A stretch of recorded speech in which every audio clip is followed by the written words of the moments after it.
Adding investment accounts is as simple as transcribing your investment account statement into Divorce Split. First, you enter the account details, and then add investment line items to that account. This should align with your investment account statement. For example, you may have a Charles Schwab account in which you invest in individual stocks. This allows you to enter as much or as little detail as you wish to record your investments.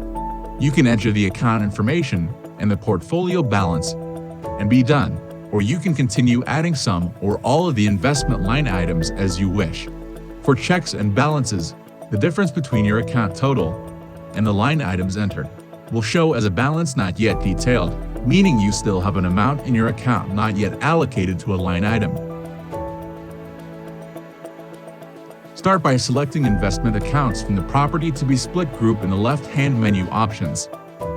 Click the Add New button or Edit Existing Investment Accounts in the summary list. The required information should be available on your most recent statement, sent to you by your investment firm or broker.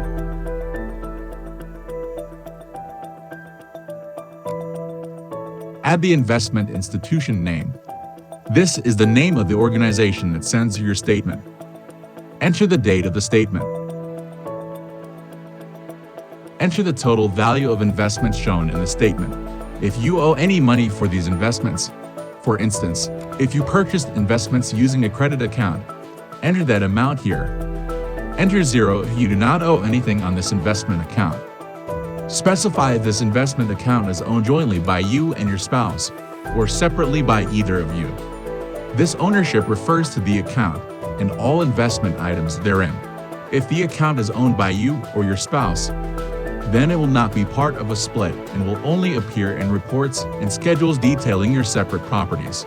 If you have our Ultimate account, you can specify if this account should incur taxes. If you're unsure, you should ask your CPA.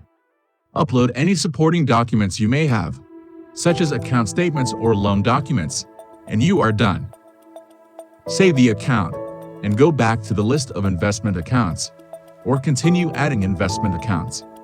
Now that you have added an investment account and established its overall value, you can start entering investment line items managed in that account. Click the Add New Account Line Item button. Select the investment account this investment item belongs to. Enter the investment item name. This is a required field.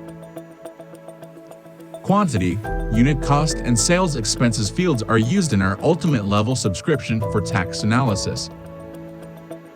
Specify the type of investment that best describes this line item. Enter the date you first acquired this investment item. If you bought more of this investment on a different date, enter it as a new separate line item with its own acquired date. This is necessary to correctly determine the tax impact of this investment. If you plan on selling this investment at a future date, you may enter the date here. Otherwise, leave this blank. The fair market value is the amount you would expect to sell this investment for. Choose one of the save options to proceed. Now, when you review your investment account, you will see the newly entered investment line item listed as part of that account, its value, and the remaining balance of the account statement.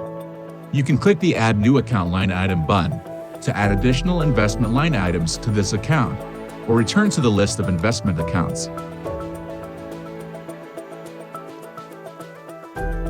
Throughout Divorce Split, you will see your investments listed by account, showing the line items that represent the total value of that portfolio.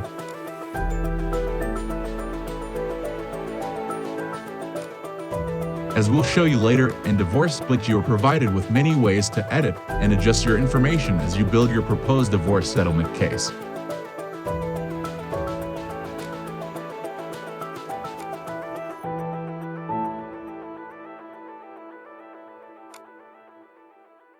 Note that as you enter investment line items, they will reduce your statement balance not yet detailed. Ideally, the line items entered will reduce the value to 0, indicating that you have accounted for all the line items in that account. A positive or negative balance not yet detailed amount indicates an incorrect or incomplete list of line items.